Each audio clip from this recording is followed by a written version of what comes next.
वैसे तो विप्रो और इन्फोसिस के रिजल्ट कुछ खास खराब नहीं है, लेकिन जो अमेरिकी बाजार में इनकी लिस्टिंग है, वहाँ शेयरों में गिरावट देखने को मिली है। एक्सिस बैंक में भी अच्छा खासा रिजल्ट देखने को मिल रहा है। इसके अलावा आईआरसीटीसी ने भी एक क्लेरिफिकेशन जारी किया है। एक खबर की वजह से उसके शेयरों में आज गिरावट थी। इसके साथ कई शेयरों पर हम इस वीडियो में बात करेंगे। नमस्कार दोस्तों, हमारे YouTube चैनल में आपका स्वागत है। अगर आपने हमारे चैनल को सब्सक्राइब नहीं किया है तो कृपया सब्सक्राइब कर लें और बेल आइकन भी दबा लें। आईआरसीटीसी के शेयरों में आज गिरावट के साथ शुरुआत हुई थी, लेकिन आखिरी दौर में ज्यादा गिरावट रही थी। 2.5% के आसपास की गिरावट के साथ इसमें क्लोजिंग देखने को मिली है। इसमें इसकी वजह बताई जा रही है कि दरअसल जो रेलवे की टिकट बुक किए जाते हैं, उनकी जो ड्यूरेशन है अब कम कर दी। पहले 3 महीने के पहले आप चाहे तो टिकट बुक कर सकते थे, लेकिन अब 1 नवंबर से एक नया नियम लागू होने वाला है, जो 60 दिन में ये टिकट यानी 60 दिन पहले ही बुक कर सकते हैं, 3 महीना पहले नहीं कर सकते हैं। तो इससे लोगों को ये लगा कि जो आईआरसीटीसी का जो कमाई है, या कह सकते हैं कि जो टिकट बुकिंग से, जो ऑनलाइन टिकट बुकिंग से जो इसकी प्रॉफिट होती है, उस पर असर पड़ सकता है। लिहाजा आईआरसीटीसी के शेयरों में आज गिरावट देखने को मिली है, लेकिन आईआरसीटीसी ने इसका बाकायदा क्लैरिफिकेशन जारी किया है। बताया है कि रेलवे बोर्ड का ये सर्कुलर है, जो रिजर्वेशन पीरियड को लेकर फैसला लिया गया है कि अब 120 डेज के बजाय 60 डेज पे ही जो है टिकट बुकिंग रखी जाएगी। इससे जो आईआरसीटीसी की इंटरनेट टिकटिंग रेवेन्यू है, उस पर कोई असर नहीं पड़ेगा, ना ही उसके कन्वेंस फी कोई चेंज होगा। तो अब देखते हैं कल कैसा रहता है, इसका क्लैरिफिकेशन लोग किस तरीके से लेते हैं। तो आप भी चाहें तो इस पे नज़र रख सकते हैं। मज़गाउन डाक के बारे में बात करें तो आज इसके शेयरों में 2% के आसपास की गिरावट के साथ क्लोजिंग देखने को मिली है। कंपनी के बोर्ड की मीटिंग होने वाली है 22 अक्टूबर को। ये मीटिंग होगी जिसमें इंतरिम डिविडेंड पर विचार किया जाएगा। कंपनी अपने क्वार्टरली नतीजे जारी करेगी, साथ ही साथ शेयर स्प्लिट पे भी डिस्कशन होगा। तो जो अप्रूवल अगर मिलता है तो ये चीज़ें, इसकी फिक्स डेट 30 अक्टूबर रखी जाएगी। तो आप चाहें तो इस पे भी नज़र रख सकते हैं। वहीं अगर हम बात करें अडानी टोटल गैस के बारे में, इसमें भी एक अपडेट देखने को मिल रही है। कंपनी को मिला है एडमिरेटेड प्राइस मैकेनिज्म यानी एपीएम मिला है डोमेस्टिक गैस अलोकेशन के लिए। इसके तहत कंपनी जो है वो कंप्रेस्ड नेचुरल गैस यानी सीएनजी सप्लाई करेगी, डोमेस्टिक पाइप नेचुरल गैस भी सप्लाई करेगी। तो इस वजह से इस शेयर पर आप चाहे तो नज़र रख सकते हैं। ये जो सप्लाई करेगी, इसका जो नोडल एजेंसी होगी सप्लाई के लिए, वो गेल इंडिया रहेगी। वहीं अगर हम बात करें इन्फोसिस के बारे में, तो आज इसके शेयरों में तेज़ी देखने को मिली है। 2.25% के आसपास की तेज़ी के साथ क्लोजिंग रही है, लेकिन अमेरिकी बाज़ार में जो इसकी लिस्टिंग है, वहाँ अभी फ़िलहाल 1% के आसपास की गिरावट देखने को मिली है। हालांकि गिरावट ज़्यादा थी, लेकिन थोड़ी सी उछाल आई है, यानी थोड़ी सी सुधार इसमें देखने को मिली है। कंपनी ने अपने Q2 के नतीजे जारी किए हैं। तो इसका जो कंस्टेंट करेंसी रेवेन्यू ग्रोथ रही है, उसकी गाइडेंस जो आई है, वो फाइनेंशियल 2025 के लिए वो बढ़ाई गई है।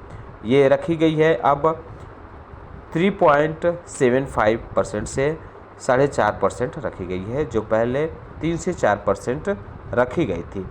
नेट प्रॉफिट जो है वो एक्सपेक्टेशन के मुताबिक नहीं देखने को मिला है। कंस्टेंट करेंसी ग्रोथ जो रखी गई है वो 3.1% क्वार्टर ऑन क्वार्टर इस क्वार्टर में देखने को मिली है। इसका एस्टिमेट 3% रखा गया था। तो ये तो एस्टिमेट के मुताबिक देखने को मिला है। अगर एबिट मार्जिन की बात करें तो ये फ्लैट रहा है 21% के आसपास। आप इस पे चाहे तो नज़र रख सकते हैं, क्योंकि एडीआर में फ़िलहाल गिरावट देखने को मिल रही है। एक बार सुबह मार्केट में ज़रूर इसको देख लें। विप्रो के बारे में बात करें तो बाजार के आखिरी दौर में इसमें भयंकर गिरावट रही, हालांकि आधा % की गिरावट के साथ क्लोजिंग देखने को मिली है। कंपनी ने अपने Q2 के नतीजे जारी किए हैं। जो इसके नतीजे रहे हैं वो एक्सपेक्टेशन के आसपास देखने को मिले हैं, लेकिन जो गाइडेंस है वो उम्मीद पर खरे नहीं उतर रहे हैं। कांस्टेंट करेंसी रेवेन्यू ग्रोथ जो रखी गई है वो 6% सिक्वेंसली रही है। ये पिछले 6 क्वार्टर में जो डिक्लाइन में रहे थे। एबिट मार्जिन जो है एक्सपेंड वो 3rd क्वार्टर में के रो में रहा है। लार्ज डील की जो बुकिंग रखी गई है वो 10 क्वार्टर में बेहतरीन रही है, सबसे ज़्यादा रही है। तो इस वजह से यह शेयर भी फोकस में रह सकता है, लेकिन इसके Q3 का जो रेवेन्यू ग्रोथ का एस्टिमेट रखा गया है वो डिक्लाइन में रखा गया है, 2 से 0% के आसपास है। रिजल्ट के साथ ही कंपनी के बोर्ड ने बोनस इशू 1:1 के रेशियो से बोनस शेयर देने के लिए अप्रूवल दे दिया है। तो आप चाहे तो इस पे नज़र रख सकते हैं। अगर इसके एडीआर की बात करें तो एडीआर में इसके 1% के आसपास की गिरावट रही है, हालांकि शुरुआती दौर में ज़्यादा गिरावट रही थी, थोड़ी सी सुधार इसमें ज़रूर देखने को मिली है। एक्सिस बैंक के बारे में बात करें तो 2% के आसपास की गिरावट के साथ क्लोजिंग देखने को मिली। कंपनी ने अपने नतीजे जारी किए हैं। नेट इंटरेस्ट इनकम इसका 9.5% पिछले साल के मुकाबले बढ़ा है। 13,483 करोड़ रुपए कंपनी ने नेट इंटरेस्ट इनकम दिखाया है। नेट प्रॉफिट इसका 18% पिछले साल के मुकाबले बढ़ा है। ग्रॉस एनपीए की बात करें तो ये 1.44% इस बार रहा है, जो पिछली बार 1.5% से ज़्यादा रहा था।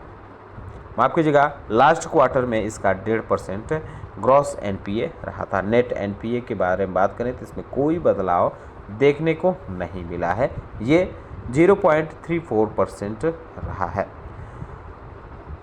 अगर अन्य चीज़ों की बात करें तो इसकी जो डिपॉजिट है वो 13% से ज़्यादा बढ़ी है। एडवांस में भी 11% से ज़्यादा की उछाल देखने को मिली है। NIM यानी नेट इंटरेस्ट मार्जिन इस बार करीब 4% के आसपास देखने को मिली है, जो पिछले साल 4.11% रही थी और पिछले क्वार्टर में 4.5% के आसपास देखने को मिली थी। तो आप चाहे तो इस पर भी नज़र रख सकते हैं। वहीं अगर LTI माइंडट्री की बात करें तो इसने भी अपने रिजल्ट जारी किए हैं। नेट प्रॉफिट 10.25% के आसपास क्वार्टर ऑन क्वार्टर बढ़ा है। 1251 करोड़ रुपये कंपनी ने नेट प्रॉफिट दर्ज किया है। ये एक्सपेक्टेशन के आसपास कंपनी का नेट प्रॉफिट देखने को मिला है। रेवेन्यू जो है वो भी 3% के आसपास बढ़ा है। इसका 9432 करोड़ रुपये कंपनी ने रेवेन्यू दिखाया है, ये भी अनुमान के मुताबिक रहा है। एबिट जो है वो भी 6.5% के आसपास बढ़ा है, जबकि मार्जिन की बात करें तो वो 50 बेसिस पॉइंट बढ़ते हुए देखने को मिला है। 15.5% के आसपास रहा है, इसका अनुमान भी 15.5 ही लगाया गया था। कंपनी ने रिजल्ट के साथ ही डिविडेंड का भी ऐलान किया है। 20 रुपये पर शेयर यह कंपनी डिविडेंड देगी। अभी इसकी रिकॉर्ड डेट की घोषणा नहीं की गई है। पॉलीकैब इंडिया के बारे में बात करें तो आज इसके शेयरों में गिरावट रही है 1.5% के आसपास।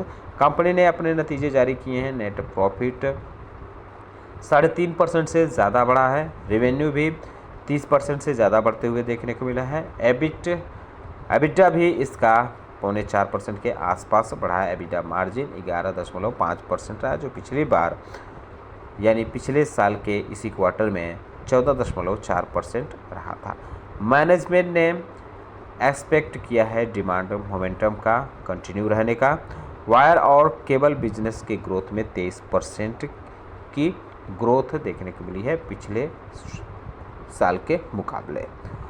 FMCG बिजनेस ग्रोथ भी 18% के आसपास देखने को मिली है और इसका जो मार्जिन इम्पैक्ट हुआ है वो हाइटेंड कॉम्पिटिटिव इंटेंसिटी की वजह से हुआ है, जो वायर और केबल बिजनेस में रहा है।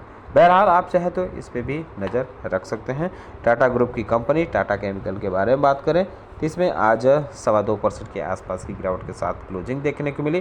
कंपनी ने अपने क्वार्टरली नतीजे जारी किए हैं। नेट प्रॉफिट कंपनी का 46% डाउन हुआ है। पिछले साल के मुकाबले 267 करोड़ रुपये कंपनी ने इस बार अपना नेट प्रॉफिट दिखाया है। रेवेन्यू फ्लैट रहा है, 3999 करोड़ रुपये रहा है। एबिडा इसका 24% डाउन हुआ है, 618 करोड़ रुपये रहा है।